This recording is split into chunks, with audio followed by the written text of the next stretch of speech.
I'm going to try to put together a YouTube video of an extremely complex railing situation. I have this roof garden over a two-car garage. This is 6 feet of suspended concrete. The greenhouse is built on top of this wall. The water will run off the glass and it will not go over this edge in front of the garage doors. It will drop down into these. What I've done already is calculated these placements for putting a 1.5 inch 304 stainless steel pipe. It's a schedule 40, so the wall thickness is shy of a 1/4 inch. The span across here, which was approximately 52 inches, and verified that the 45 degree over here is also approximately 52 inches. Actually, they were identical. And then divide that by the span across here, and also the span across here. To determine exactly what the spacing is between these pipes, it takes actually 2 different computations, and that is figure out what you have here, then divide that into the spans, and then if that comes up with an odd number, let's just say 9.6, then you just say I'm going to go with 9 and take this span then divided by 9, and that gives you the exact on centers between each one. These are going to come into this steel, and I have to tap into this steel right here, which you can't really tell. That's 1/4 inch all the way down, 4 inch by 6 inch. So the first thing I did was mark with a Sharpie Magic Marker the little X on these centers. As I used the 1/4 inch to create the center hole, the pilot. Because once you have the groove started in here, you're all set. So it's really important that if you're going to go this route, use the pilot after you drill a 1/4 inch pilot. Use the pilot just in here to create maybe an 1/8 inch groove. Once you get that 1/8 inch groove, you don't need the pilot anymore. And as long as you're keeping water, and I mean a lot of water on that, you're not going to lose your diamond. It stays just like brand new. I have 18 holes here, and they're just like new. Cable that is going to go in is a stainless steel cable through the pipe, and getting that through these pipe and filling the pipe with concrete requires some extra thought. We need to put access. So connecting them side to side on the straight throughs is easy. But when we're looking at a 45 degree angle, how are you going to connect this? So if you ever have to replace the cable, and also you need room for expansion and contraction. So I came up with the solution. Let's go down in the shop. Welcome to my man cave. This is the best place in the world for anybody that likes a toy. Now, I have a little bit of machine shop experience. I have a lot of experience that's on the outside of the box. So I prove my case scenarios where other people calculate them on paper and hope that they work. We just got our delivery of the Schedule 40. These come 20 foot long, and I had the shop cut them. And they cut them to 40 inches. But we're going to use this just simply to cap, and that's going to be the finished top. These are very inexpensive, relatively speaking. But these go with drill hole in here, except these are made for square surfaces. You need to have a vise. So now I've had to modify my drill press to accommodate this inexpensive vise, which was maybe $50, thereabouts on Amazon. The surface of the concrete is polyurea with paint chips. And what I want to do is after this gets set in, I want to come up the edge. So if I mill a groove around here that sets in maybe a 1/16 of an inch and then put painter's tape around it, I'll be able to run my polyurea up this edge, put the paint chips on it, which will give it a nice little radius down here, and then put the clear coat, and that'll be an absolute beautiful finish except where it goes into the groove. We don't want it to come out of the groove. We want it to grip like this, the polyurea, because if any water gets in there, she comes apart. So grooves are always a great idea. It started with cleaning. First thing is I brought this tractor in. I brought some really concentrated Dawn dish soap to strip the machining material. But before I strip these, I'm going to deburr it with my little angle grinder here and a sanding disc. All right. When deburring, always use gloves, safety measures first. I'm using reading glasses, so that's my eye protection. Put it at a slight angle. That took a little bit longer than normal because when they cut this with the bandsaw, it left a large burr, and that's easy enough to take off. It's just a few extra seconds. And it's done. Now we take the pipe, dip it in hot soapy water. I've been working on this pile for just about 5 minutes. And as you can see, I'm beyond the hump. And I'm going to take a moment just to explain why I use DeWalt tools. I have a very good collection of the DeWalt battery operated tools, and there's a really good reason. And that reason is I have had Ryobi, Rigid, you name it. I still got a few of those until they die. I have this collection, which consists of the battery operated caulking gun, which we've got a boatload of the large batteries. I have 9 chargers mounted on both sides of my bench. We've got everything, including the impact wrench. That impact wrench is unbelievable. The closest you can get to that strength is $650, and these were less than $300. But the reason that I went with DeWalt is because it's the first company, to my knowledge, that made the batteries all universal. No games where you buy a new tool next year and it's a different battery. See right here is one of my charging stations. These chargers are a little bit different than these chargers, and I'm not going to go into that. You can go online and find out. And cutting blades, diamond. I use a lot of diamond wheels. I just cut. I should have made a video of this. I cut the concrete so this pad, which is approximately 5/8 inch, 3/4 inch thick, is now recessed into the concrete. People say, well, how can you do that? The concrete's 7 inches thick. That only took an hour and a half to do. If you want to know how I did it, just let me know and I will show you. So back to our project, and to answer that one question, why do you like DeWalt? I have contacted DeWalt 3 different occasions, and they have sent me brand spanking new tools, no questions asked. A DeWalt battery operated sprayer. So I went from this diaphragm pump sprayer, which is great, to this little sucker. You got the batteries, you throw it on there, you get your job done. And that is not expensive at all. And I made this little area here to set it so it can leach down in. It's all about preparation. Now, these don't have to be rinsed. And the reason they don't need to be rinsed is because we're going to be using the DeWalt Orbital Sander. This comes in from the supplier with print on it and with manufacturing lines, the groove lines, things like that. Not a big deal. Keep things clean, keep things safe. A lot of people ask me how come I'm always wearing shorts. We had an accident.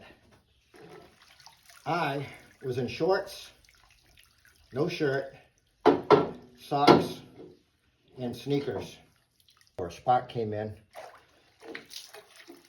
and I saw a flash. When I saw that flash, I knew instinctively that that was a 6-second delay, which is the lifting charge, black power lifting charge, throws the bomb up in the air. 6 seconds later, it explodes. That meant, once I saw that flash, I yelled, "Fire in the hole," and ran. Everybody else ran with me, and the entire pit blew up. Hundreds of bombs blew up. I was the only one that was not damaged, but I was also the only one that was wearing almost nothing. Moral of that story is, if you're gonna light a candle, you need a wick. These people had clothing on. Those sparks were bouncing off of my skin. I never got a burn. Not a burn. One fella, sadly, had a polyester sweatshirt. That sweatshirt went up in flames and melted to his body. That's probably the best lesson my audience is going to get from me. These gloves, Amazon, silicone cooking gloves. Finish the surface of concrete on your hands and knees using these gloves. An absolute spectacular finish. I've drilled these out 2 or 3 times and they don't fit. And the reason is because the wall thickness of the material that showed up, it's thick, and we're using a 2-inch saw for an 1.5-inch pipe, but the 1.5-inch pipe is almost 2 inches OD, almost. So the 2-inch saw is fine for the outside. Now we're gonna end up with plenty of room on the outside for the epoxy to go in, and then after it's all done, I'm gonna fill these up with concrete. So it's okay if we're gonna take this plug material out. So right now, I had drilled a hole through here for, not all the way through, but just to set a 1/2-inch rebar for additional support. And in some of these, it broke the plug out. And actually that makes it easier. So I'm gonna show exactly what we need to do to bore these out with the 2-inch diamond saw, 2-inch. So what we need to do is go in at different angles with the water running, very important, okay? Watch what I do very carefully. Angle like that, push down. Push down.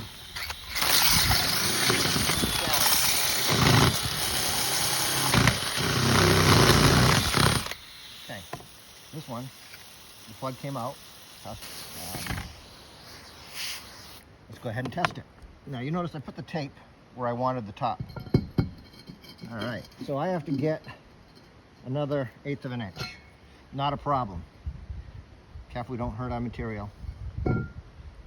So keep in mind when we're rewiring around in here, we're creating a radius on the bottom. So keep that in mind. So when you're doing this, you can jab straight angles like that.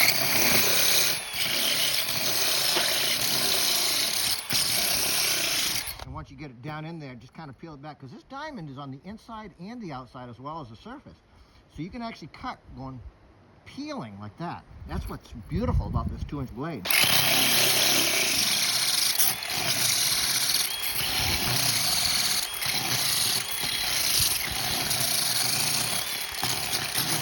You do like that, I think we're more than enough. Let's see what we have. Beautiful. How flexible that is. Once we put the epoxy in here and the concrete filled on the outside, that's going to be really super strong. What I'm going to do is do only the corners first and get them solid. Once they're solid, leave them for a day. Once they're solid, I'll pull the cable through. The top cable going through will hold them all perfectly straight. There it is.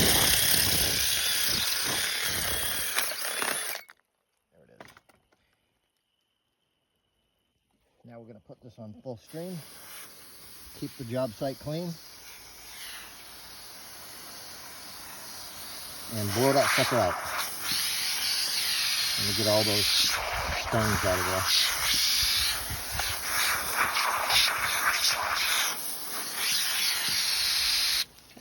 That's probably going to do it. Look what we have here.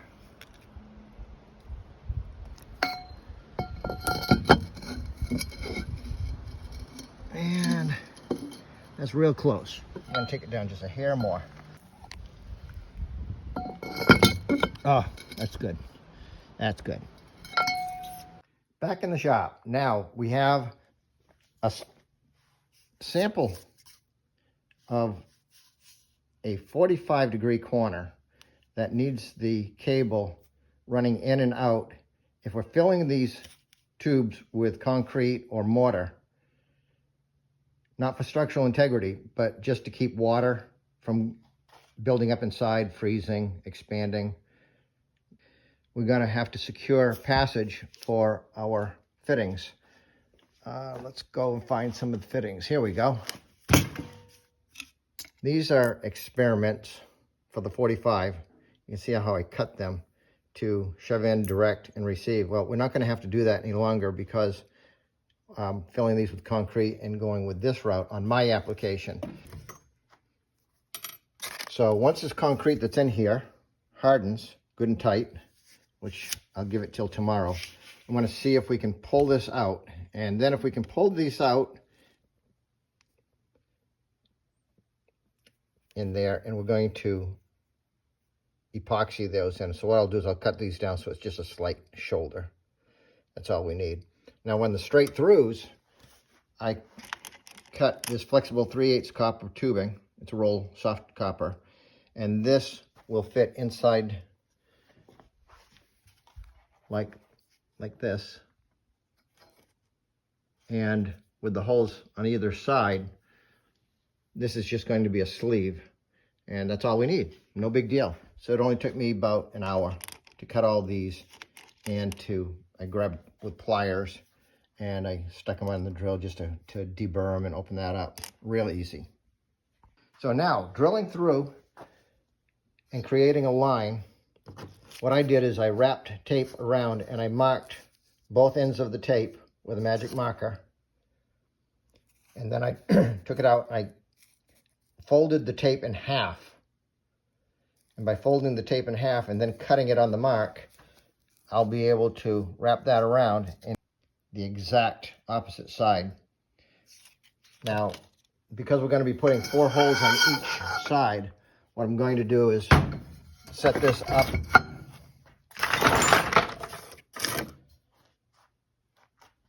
on a bench with a 90-degree here. And this is going to, I put the tape on here for a marker. And this is going to allow me to just simply draw a straight line.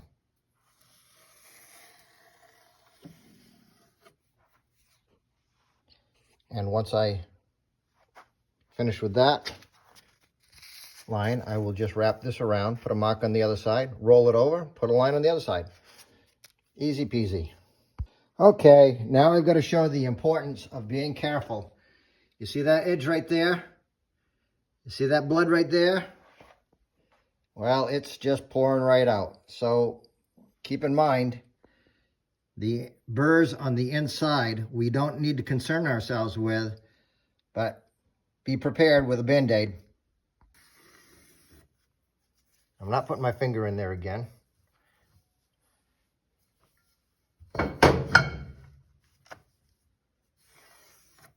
So we have 4 corners of the 45 degrees. There's 2 45 degrees out there. So we're going to have 4 of these pipes. The tolerance is not that big of a deal.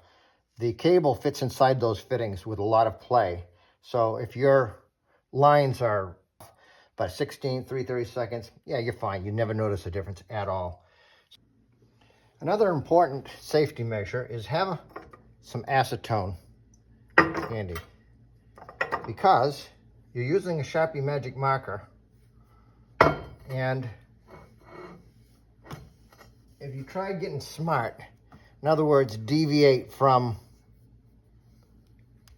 your regular course, you definitely do not want to be drilling a hole in the wrong place. So I just screwed up one mark and I caught it. Don't be interrupted in this process. This is very expensive material. This is where you want to turn your phone off. Somebody calls you in the middle of this and you screw up. Man, it's going to be a bad day. Really bad day. All right, so you get the picture on that. We'll start up again later. When we mark these with a magic marker, it's a nice wide marker, and that marker is going to see a dimple. When you touch this drill bit down, when you just touch it down, it's going to make a tiny little point, and then you finalize your clamping, and there she goes. So with that, I'm going to do one of these pipes, and by the time I'm done one of these pipes, you're going to know exactly what to do. Again, remember, use your gloves.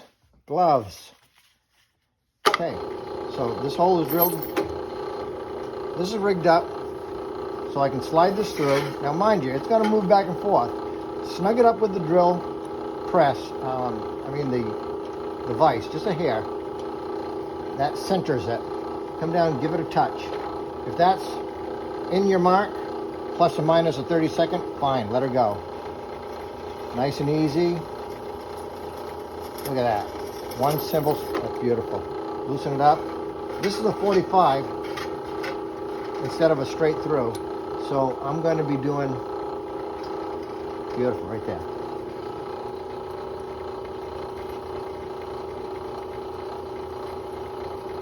And this is a 1/8 inch. We need a total of a 1/4 inch hole.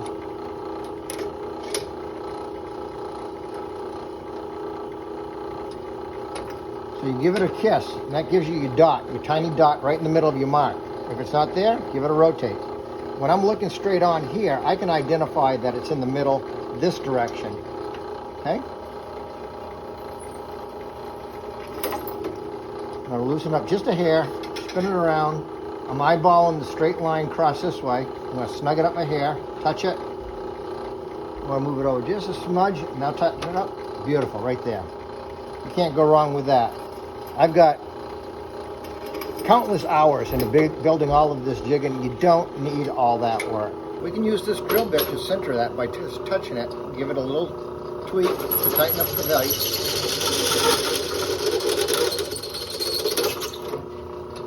Loosen the vise, rotate that around to the other hole, snug up just slight, touch it. There she goes.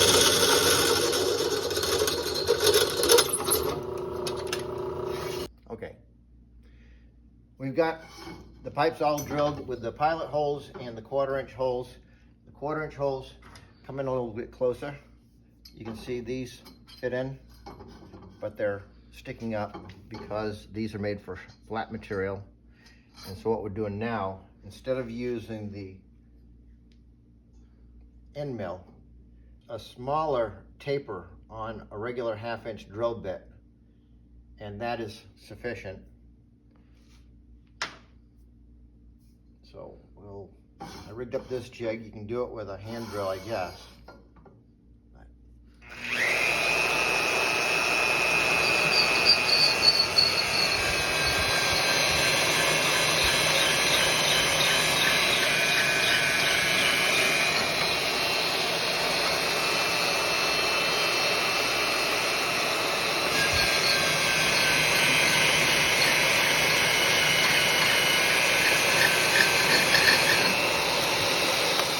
Stop right there. You'll be able to see how this drops in. And it's slightly recessed. So these will be epoxied. We are going to be building some 45-degree corners and filling these with concrete so the water doesn't build up inside. Then after the concrete's hard, we're going to take and put the little inserts right here. Now I've cut some stubby inserts, unlike the long ones that will be going in here.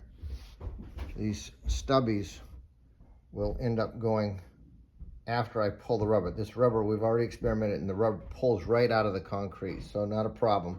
And then we'll put these tabs in there. And if we have to take the masonry bit and just hone that out a little bit, that's fine. Not a big deal, but then just epoxy those in there and it's going to look just like the rest. So you can see the finish. This is from the mill.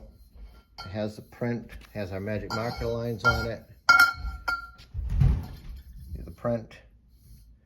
And what I did is, to give this a brush finish, I used 60 grit sandpaper, and I also used 220 grit sandpaper. Now, it does take probably 10 minutes to do one of these. Using the orbital sander, use the 60 grit. You're gonna use quite a bit. Probably you can do 3 or 4 of these with a set. So what we do with the 60 grit,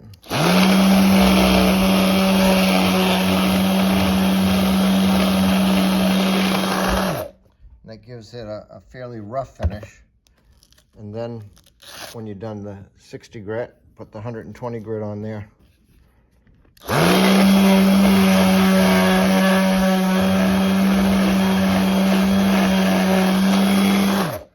That makes it really beautiful. Okay, so you can see the true difference here. That's beautiful. It's a good job. Now, we're going to go to the straight throughs. The straight through is going to be done a little bit different. I made this jig so I can drop these copper tubes I showed earlier. I cut these copper tubes to fit. Yeah, go down here. So we'll sneak this down through like that, and we'll line them up. And then once they're lined up, we'll take the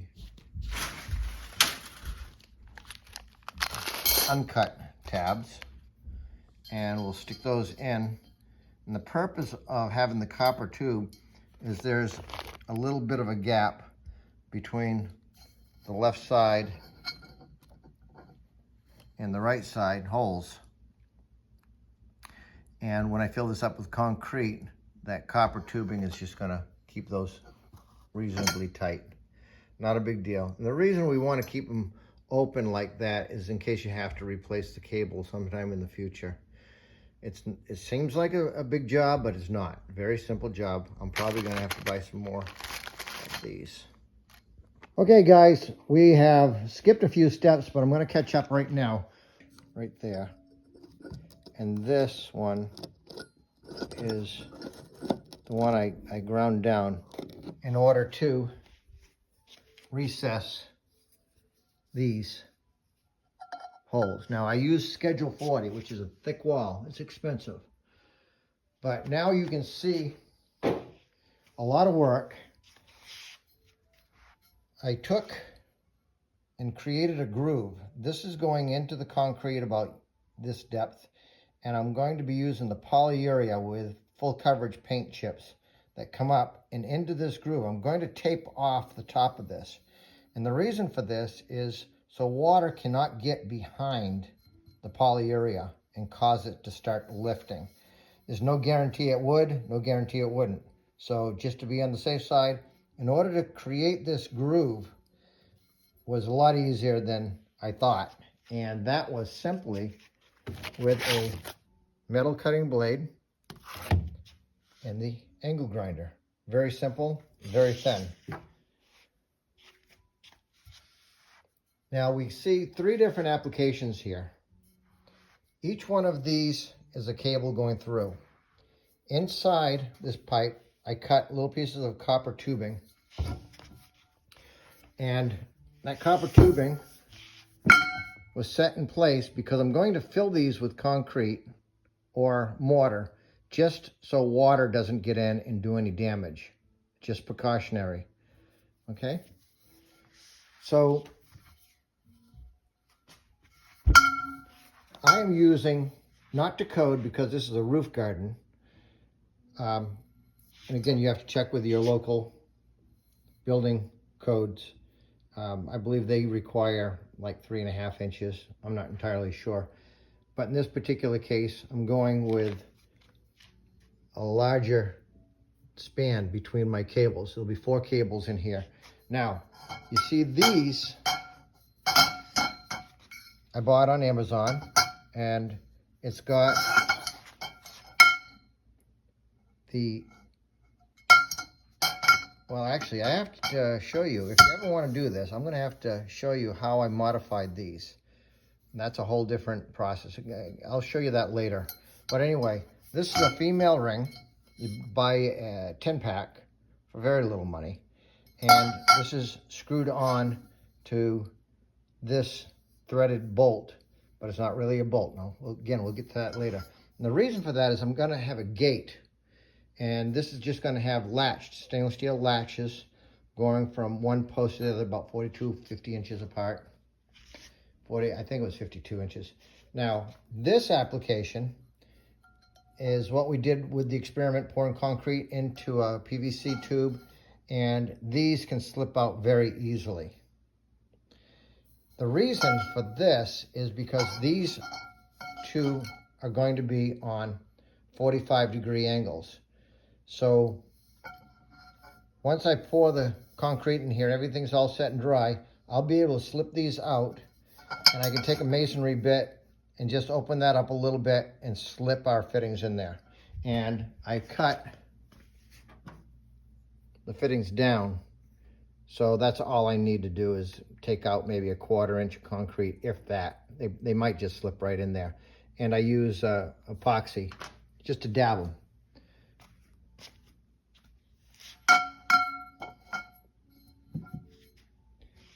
So obviously with this tubing, we didn't need to use any copper inside, because once we pour the concrete and it's set, pull this out, our grooves are in it. And the reason for the tubing inside of these is so in the event you ever want to take the cable out, change it for whatever reason, you've covered that. So now we've got these stands. I've got 4 stands because there's 4 corners.